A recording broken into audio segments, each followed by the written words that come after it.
આવી પવિત્ર ધરતી ઉપરથી ધારાસભ્ય બનવાની મને જે તક મળી છે એ મને એમ લાગે છે કે બહુ મોટી વાત છે. ધારાસભ્ય કે અમદાવાદમાંય બને, રાજકોટમાંય બને, વિસાવદરમાંથી ધારાસભ્ય બને કે જ્યાં અહીંયા રામપરા રૂપલમાના બેહણા છે, સહેજ આગળ આલો તા નાગભાઈ માનું બેહણું છે, આમ સહેજ આગળ આલો તા દેવલમાનું બેહણું છે, પરબના પીર બેઠા છે, માં અમરમાં છે, અહીં સત્તાધાર છે, આ બાજુ આલો તો ગિરનારની પરિક્રમા કરવી હોય તો વિસાવદર વિધાનસભાના ગામડામાં જ નીકળવું પડે.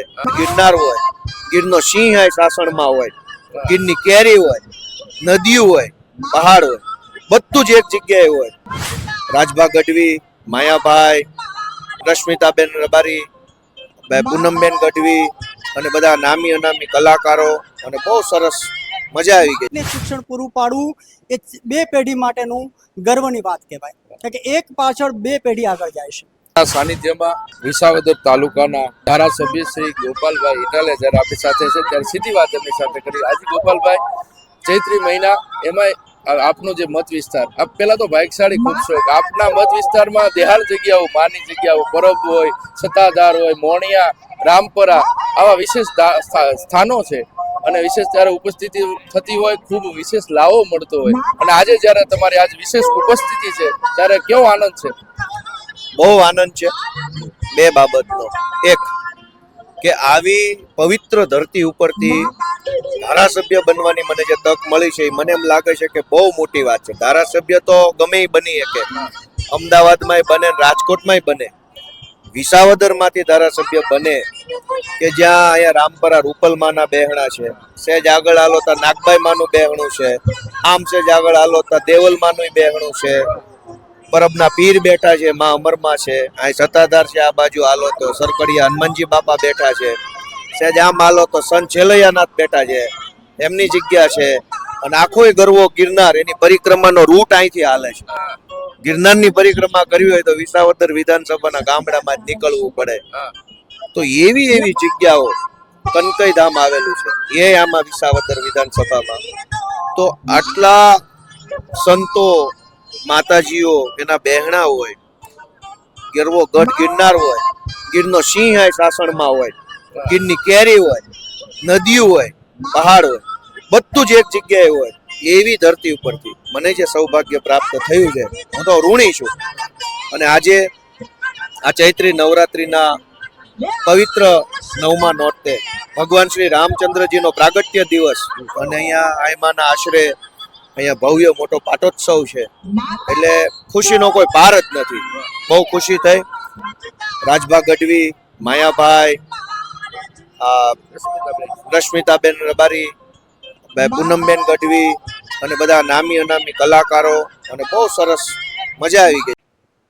આયમાના ધામમાં ઈશુદાનભાઈ ગઢવી આપના દિગ્ગજ નેતા અને એમના ભાઈ, એમના જ કેડે ચાલતા લખનભાઈ ગઢવી, ખૂબ ઉજળું એમનું નામ છે. ખૂબ સારી એમને પણ રિપોર્ટિંગ ન્યૂઝ ચેનલમાં એમની સફળ કારકિર્દી છે. ત્યારે સીધી વાત એમની સાથે કરવી છે. હાજીભાઈ, આ આયમાનો આવો રૂડો અવસર, એમાંય માએ શિક્ષણની જ્યોત પ્રગટાવી છે રામપરામાં, ચાણ સમાજમાં ક્રાંતિકારી એવા માતાજી એટલે રૂપલમાં, અને આપ પણ શિક્ષણ સાથે જોડાણા છો ત્યારે વિશેષ આનંદ હોય. આજે જ્યારે પાટોત્સવ 26મો પાટોત્સવ જ્યારે ઉજવાતો હોય અને આપની હાજરી છે ત્યારે કેવો આનંદ છે? માના ચરણોમાં જ્યારે આપણે નમન કરતા હોઈએ ત્યારે હંમેશા એક ચારણ છોડું તરીકે તો માને આનંદ જ હોતો હોય છે આપણને.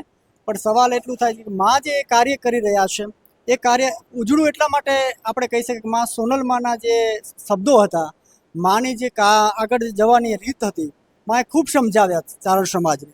સાથે સાથે એ જ ચીલો જે અત્યારે માં રૂપલ આગળ લઈ રહી છે ત્યારે આપણે એના ચરણોમાં આવીએ છીએ, એમાંના ચરણોમાં આવીને આનંદ મળે છે. સાથે સાથે જે શિક્ષણની પેઢી છે, જે આપણા ગઢવી સમાજનું કહી શકાય કે જે નેસડાઓ છે, જે નેસડામાંથી દૂર જે બાળકો નથી જઈ શકતા એ બાળકોને અત્યારે માં શિક્ષણ પૂરું પાડી રહી છે. કારણ કે એકને શિક્ષણ પૂરું પાડવું એ બે પેઢી માટેનું ગર્વની વાત કહેવાય, કારણ કે એક પાછળ બે પેઢી આગળ જાય છે. કારણ કે એ વ્યક્તિ એક પરિવારમાંથી ખાલી નીકળી અને ભણીને આઈએસ, આઈપીએસ, કલેક્ટર, ડૉક્ટર જે પણ ઈચ્છા, બાળક જ્યારે જન્મતું હોય ને ત્યારે દરેક માતા પિતાને એવું સપનું હોય છે કે મારો બાળકને ડૉક્ટર બનાવવું છે, આઈએસ અધિકારી બનાવવું છે, સારા પોસ્ટ પર પોલિટિકલી આગળ લઈ જવું છે, એવા ઘણા બધા સપના, એક્ટર બનાવવું છે, કવિ બનાવવું છે, એવા ઘણા બધા સપના માવતર જોતો હોય છે. ત્યારે અત્યારે શ્રી રૂપલમાં જ્યારે આ શિક્ષણનું કાર્યક્ષેત્ર આગળ લઈ રહ્યા હતા ત્યારે માને શું ખૂબ ખૂબ વંદન કરીએ છીએ. અને જગદંબા આવા નવા કાર્ય કરતા રહે તેવા માં સોનલને પણ પ્રાર્થના કરીએ છીએ. સાથે સાથે આપણી સાથે દેસુરભાઈ છે, એમના ભાઈ, એમની સાથે બી આપણે વાતચીત કરી. એના પહેલાં બી હું અહીંયા આવ્યો ત્યારે બી વાતચીત મારી 2-3 વખત થઈ હતી.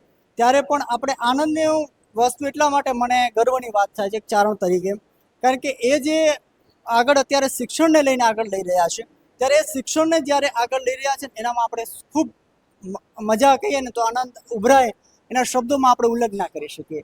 એટલા અપેક્ષાથી આપણે અહીંયા આવ્યા છીએ. આજે અમદાવાદથી સવારથી હું નીકળ્યો, માનો થોડું લેટ પડી ગયો આવવામાં, કારણ કે માનો આગ્રહ હતો કે પરિવાર સાથે આવું, અને ઓફિસથી પછી ઘરે ગયો, ઘરેથી પરિવારને બધાને લઈને એક સાથે ચાલુ થોડું ઘણું ઉપર નીચે ટાઈમિંગનું થયું, પણ ખૂબ આનંદ થયો માના ચરણોમાં આવે.